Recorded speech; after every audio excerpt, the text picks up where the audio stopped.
The Radio Memories Network is brought to you in part by Liberated Syndication, podcast publishing made easy, libsyn.com. That's libsyn.com.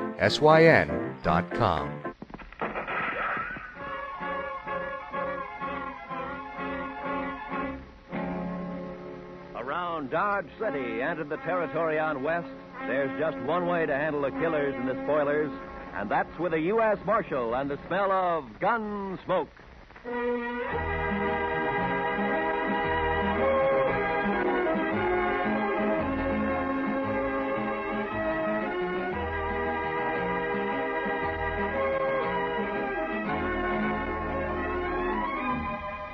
Gunsmoke, starring William Conrad.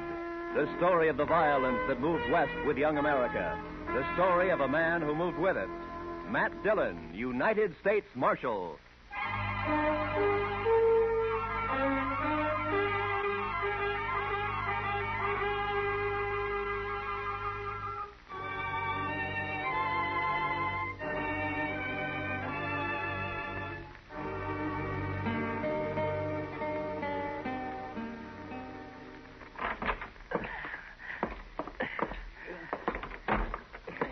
Is he heavy, Matt? Oh, somehow it was easier carrying him up to your office and back down, Doc. Where are you going to put me, Mr. Dillon? Yeah, well, on the couch here, I guess.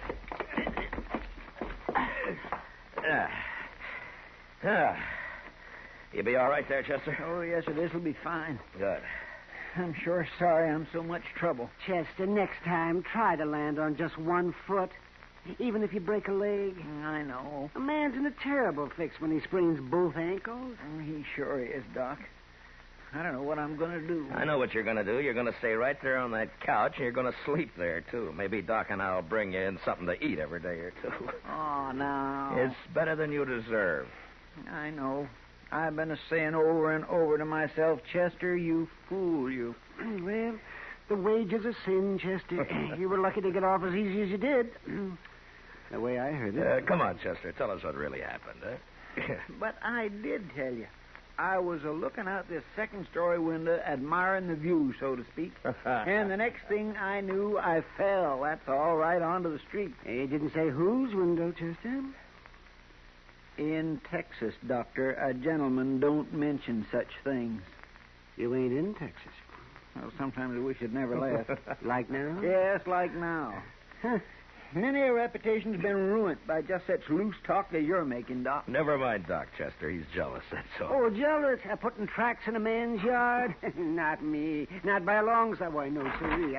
Oh. Good morning, Marshal. Well, good morning, gentlemen. Morning. What can I do for you, gentlemen? Oh, there's Chester. Heard about you, Chester. I heard. Never mind what you heard, Torp. Chester just got thrown from a horse, that's all. Yeah. All right. What is it you want here, gentlemen? Yeah. All right, you tell him, Summers.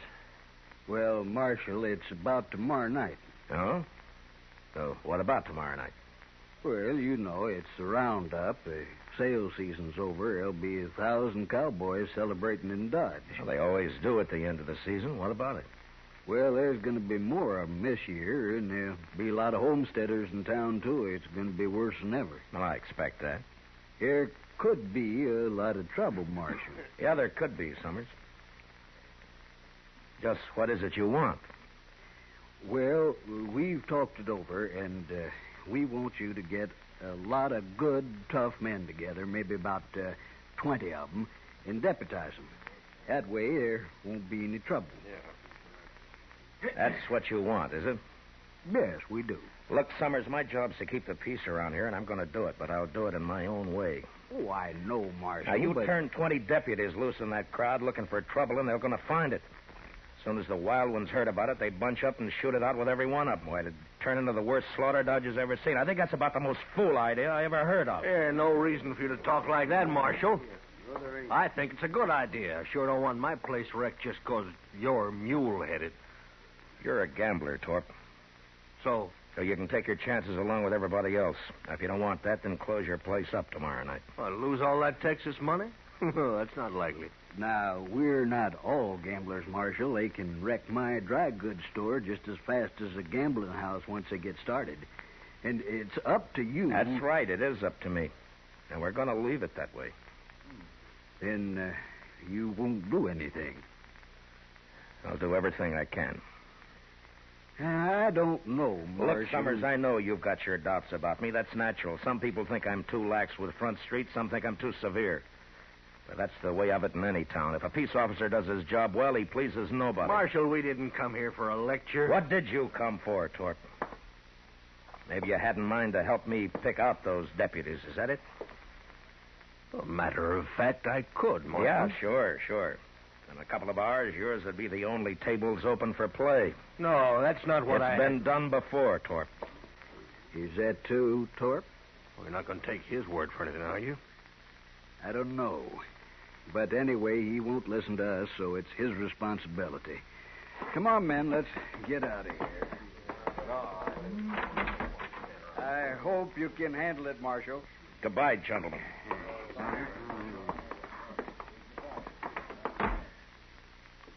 That Torp is no good. He is just plain no good, Mr. Dillon. Well, now, I know one man that got skinned at his place, and Torp gave him back $20 so as he wouldn't be broke. Oh? Just how much did this man lose, Doc? Oh, maybe $500-600, they said. Then he... oh, yeah, I see what you mean, man. I'm sure not going to be much good to you tomorrow night, Mr. Dillon. No, you can watch the jail right here, Chester. I know, but you just got to get somebody to help you out on the street. At least one man, anyway. You can't be everywhere at once. Yeah, by tomorrow night, Dodge will be overrun with trail boys and homesteaders, all looking for satisfaction. No, I wouldn't ask any man to face that. I know a few fellows who'd do it, and so do you, Mr. Dillon. Yeah, maybe. But I wouldn't ask anybody. How many were killed last year, man? I don't remember, Doc. Well, I do. 6, that's what. We buried them all in the saddle blankets, all except one. I remember he didn't even own a blanket. Well, then he was sure out of luck all the way around, wasn't he? Come on, Doc. Let's go get some dinner. Huh? All right. We'll bring you a piece of bread, Chester. Maybe. I want a steak. Rare. How come you're so hungry, Chester? Were you in such a hurry to get over there last night you didn't take time for supper? Mr. Dillon, I will answer no more questions about last night, and that is final. Well, we'll bring you something. Yeah, I don't know if we should, though, Matt. A man can think about his sins better on an empty stomach. Close the door, will you?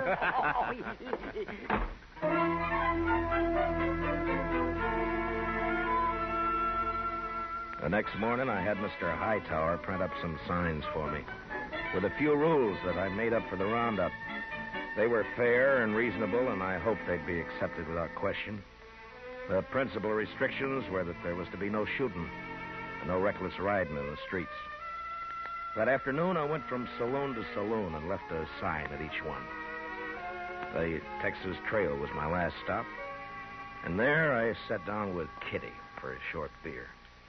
Town's beginning to fill up, Matt. Yeah, it'll be swamped to the dashboard by dark. You, expect trouble tonight? I always expect trouble, Kitty. Yeah, I know. Matt, I heard something. Yeah? I heard Torp and a few of his men cut cards last night. So? I don't know who it came out for, but Low Man is supposed to kill you. Oh. When? Tonight, I suppose. Why's Torp after you, Matt? Torp says he wants an open town, Kitty. But what he's really after is somebody who'll close down every game but his. Who's this, Matt? What? Rough-looking traveler headed this way. Well, I'll be. Why, it's Zell Matlock. Zell! You old badger. How are you? Well, it's been a long time. Hey, a long time. man. Here, come on over here. Sit down. You're... I'd like for you to meet Kitty. Kitty, this is Zell Matlock. This is Glad to know you, man. Just rode into Dodge an hour ago. Yeah, it's your first time in it, Zell.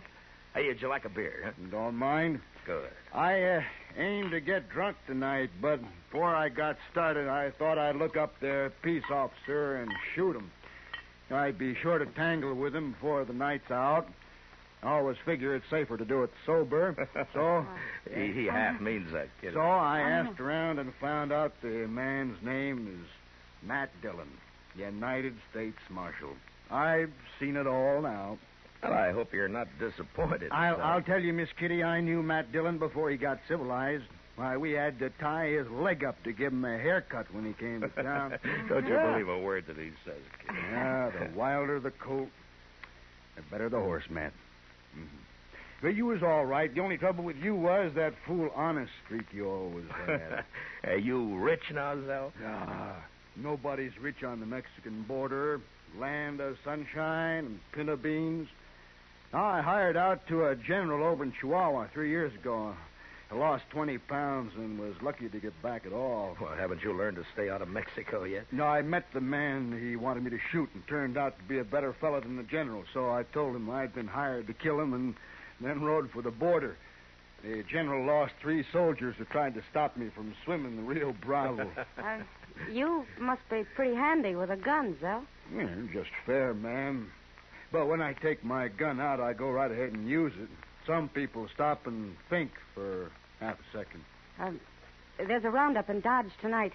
Matt's handling it alone. Kitty, what the Yeah, no, devil? hold it, man. I heard about it. I heard all about it, and that's why I'm here. To say hello and sign on for a night's pleasure. Give me a star, Matt. I've killed on the side of the law before. I don't believe that, and anyway, I don't want any killings here. No, I was joshing you, Matt. I know what you want. It's true. I was sheriff in Tascosa for 6 months. You what? Yeah, it's in the record. Well, they caught up with me there, but I'd already done such a good job taming the place that the governor pardoned me. I won't kill anybody tonight that don't need killing. All right, I believe you so. But I won't ask any man to come in when it's as rough as this roundup may be. Well, you didn't ask me. Any other objection?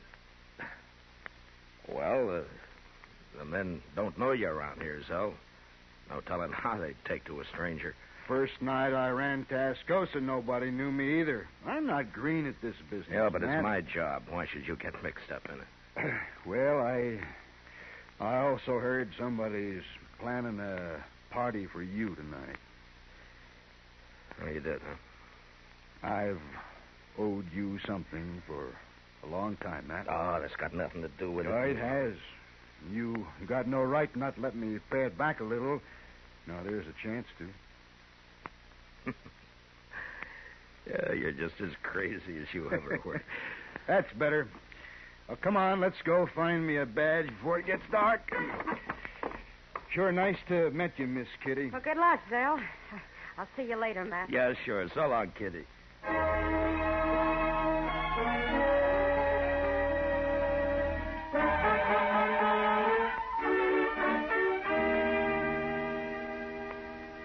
You sure been a long time coming to Dodge, Mr. Matlock. What do you mean, Chester? Well, I've heard Mr. Dillon mention you a lot, but the way he... Well, I'll be. Why, it's Zell Matlock. Zell! You old cautious man, Ivor. You think being a U.S. Marshal isn't asking for an early grave, Matt? Oh, maybe. But at least it's a way to do some good before you die. Whether folks think so or not. No, men like Torp, that's all.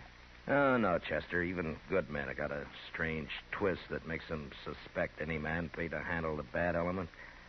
Hey, you just can't help thinking that some of its dirt is rubbed off on him. And I never thought about that before, Matt. Sure how it was in Tascosa. They wanted me there all right, but they wanted me to keep my distance, too. It makes a man kind of lonely. Yeah. They just don't know what's good for him, that's all. Yeah. Instead of a real lawman, they'd rather hire some killer with a lot of notches carved on his gun. Well, there are plenty of them around. You sure are. Bragging kind. I never did like a man who has to notch his gun to keep his courage up. My goodness, look yonder. The street's about full already and it isn't even dark yet. Yeah. Zell, give me a hand here, will you? We'll move Chester's couch away from the window there. All right. There, that should do it. Yeah, you'll be safer here, Chester, in case somebody gets it in mind to shoot up the jail. Thank you, Mr. Dillon. I can watch both doors from here. Just hand me my gun belt, if you will. Oh, yeah. There you are. Well, come on, Zell. Chester, I'll get somebody at the Dodge House to fetch up some supper, huh? Thank you, sir. And good luck, both of you. So long, I see you, Chester. Well, how'll we work it, Matt? I'll tell you, Zell, you take this side of the street. I'm going up to the Dodge House, and then I'll be on the other side somewhere. All right. Oh, say, you mind if I go back later and get that Spencer carbine of yours? Make a mighty handy club if I don't have to use it any other way. Sure, it's yours, Zell. Who they got there? That fella on their shoulders. Oh, that's Mr. Hightower. He runs the printing press here. Shall we stop it? Oh, no. They're just carrying him into the Longhorn to make him stand some drinks. Oh. They like Hightower. They won't hurt him. Well, I guess that sort of officially opens this here roundup, huh? Yeah, I guess it does. Well, I'll leave you here, Zell. Yeah, sure. Sure, man. And, Zell, I want to thank you for what you're doing tonight. I ain't done nothing yet, but I'll do plenty if someone shoots you in the back. I can promise that. Yeah. Well, I'll see you later. Sure, Matt.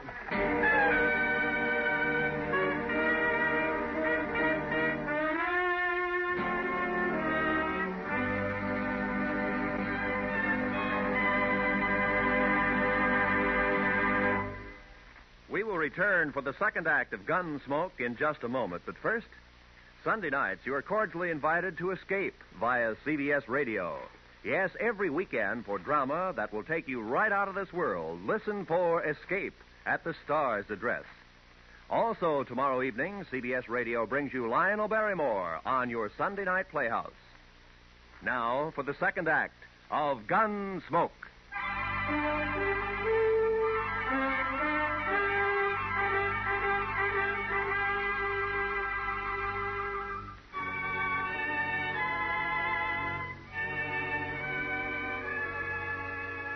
When I came out of the Dodge House, Front Street was so full that if anybody had been shot, the crowd would have carried him along like one of the living.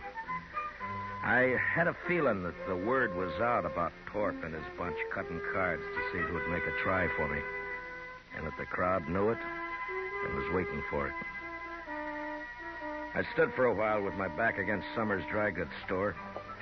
Then I left the street and cut down an alley, thinking to change my position with as much irregularity as possible. I was passing the back door of the Texas Trail when I heard the first shot of the night. I entered the saloon from the rear and made my way into the crowd. It's all right, Marshal. There's no fight. It's not all right, Sam. I made a rule that there'd be no shooting for any reason. All right. Who fired that shot? Oh, it's outside. It was Torp, Marshal. He just took a shot at the moon, that's all. Yeah.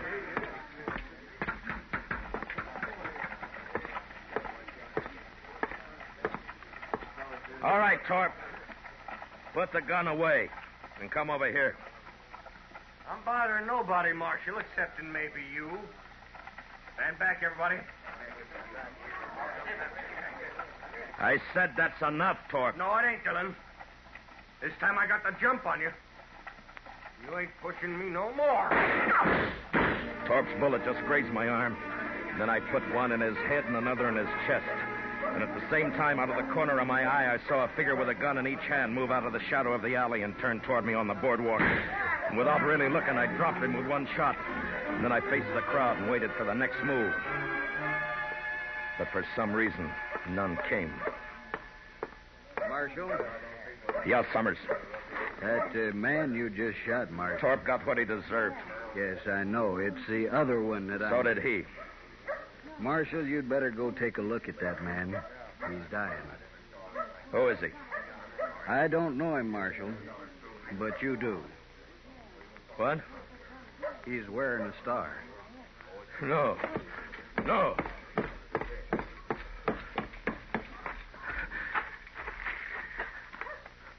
Oh, Zell. Matt, I think that did it. No, Zell. No. It's my fault. I crossed the street a while back. Left the carbine with Chester. No fault of yours. Matt? And Jose, Matt, how is he? Oh, goodness. No use, Doc. Thanks. Zell, I Now, listen. Listen to me, Matt. You did right. The only thing you could do. It was my fault. I shouldn't have crossed over and come up behind you. Anyway, Matt, I ain't been living on my own time ever since that day you pulled me out of the mob in Alamogordo. I never thanked you for that. Guess I never will. Now, Matt, so long.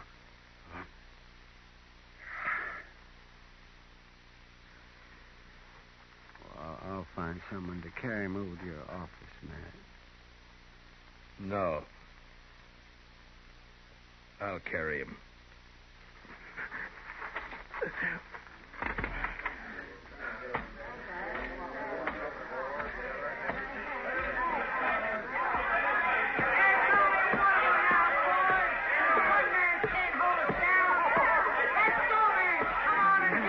Never mind them, Matt. They're just windbags.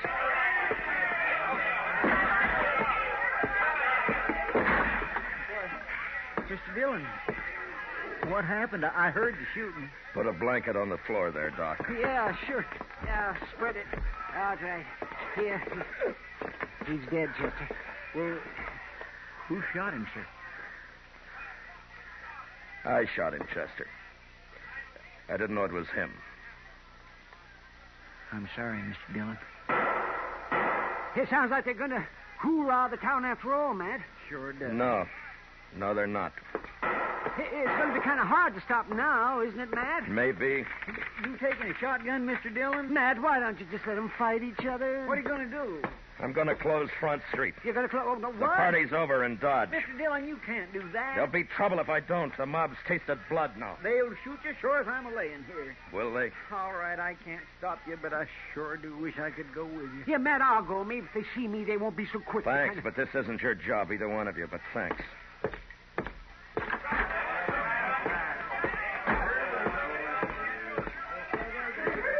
This time I got the jump on you.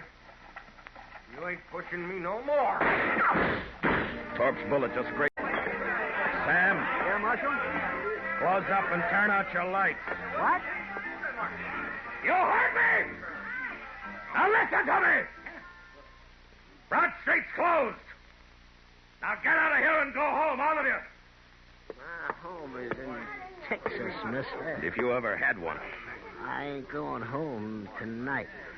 Not tonight, I ain't. Don't interfere, fella. You got no chips in this deal. I could buy in, mister. Now I'll use this shotgun for what it was meant on the next man. Well? All right, Sam, close it up. Yes, sir.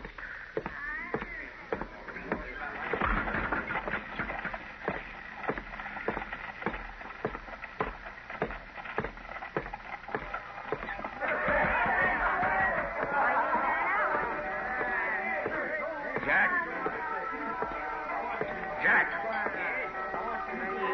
Marshal. The street's closed. Put out your lights. Huh? You heard me. Lock the place up. No, I ain't going to do it. Now, don't tell me what you're going to do. All right, boys. We're closing up.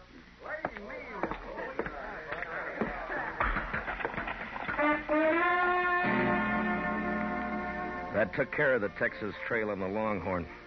And I moved on through the Oasis and the Olafraganza, then to the smaller bars that infested the outskirts of town. When I came back up Front Street, the crowd had thinned, its fever broken. I'd left Torp's place for the last, thinking to give his men a chance to get out of town before they faced me.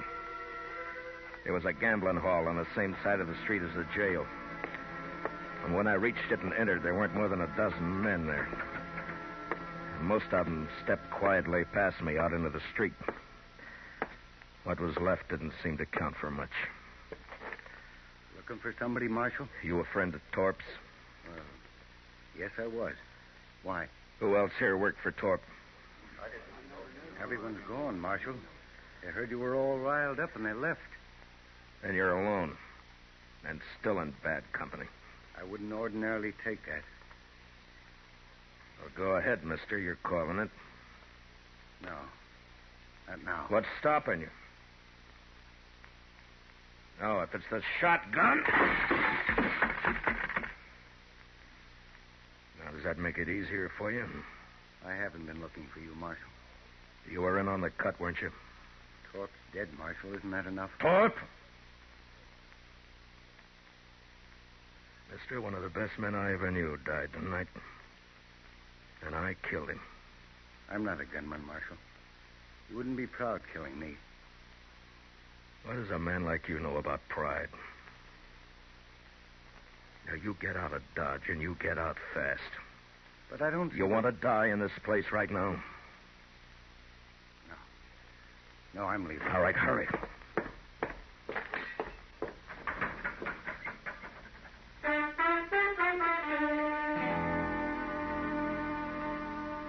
The rest of the night, I walked the dark, empty street alone. And just before dawn, I got a spring wagon and loaded Zell onto it. A couple of hours later, I buried him out to the Arkansas in a little grove of cottonwoods. Maybe I should have put a marker on his grave, but I didn't. What I did instead, I did partly out of scorn for the kind of men Zell said have to notch their guns to keep their courage up. And partly as a kind of a cross that I'd bear from now on. So instead of a marker on his grave, I took out my gun. And I cut a single notch on it.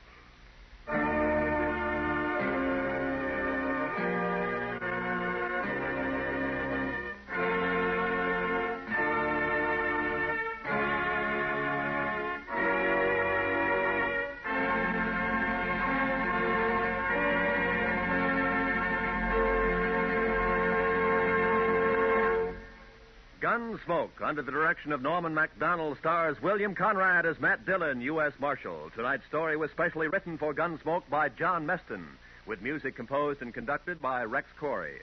Featured in the cast were John Boehner and Harry Bartell, with Lawrence Dobkin, Lou Krugman, and James Nusser. Parley Bear is Chester, Howard McNear is Doc, and Georgia Ellis is Kitty. Gunsmoke is heard by our troops overseas through the facilities of the Armed Forces Radio Service. Join us again next week as Matt Dillon, U.S. Marshal, fights to bring law and order out of the wild violence of the West in Gunsmoke. Listen to CBS Radio for Spring Byington as December Bride. And say, after you hear December Bride tomorrow night, listen for the important announcement about its new night and time on CBS Radio. This is Roy Rowan speaking.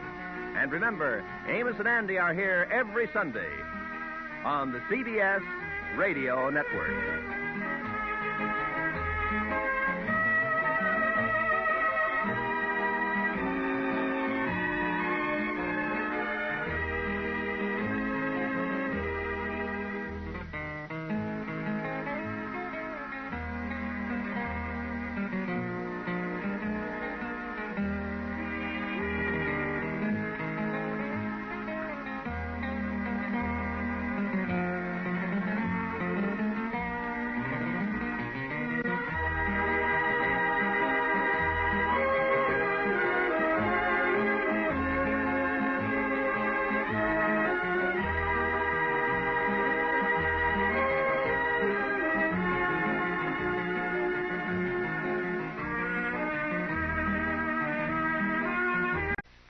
What's stopping you? Oh, if it's the shot.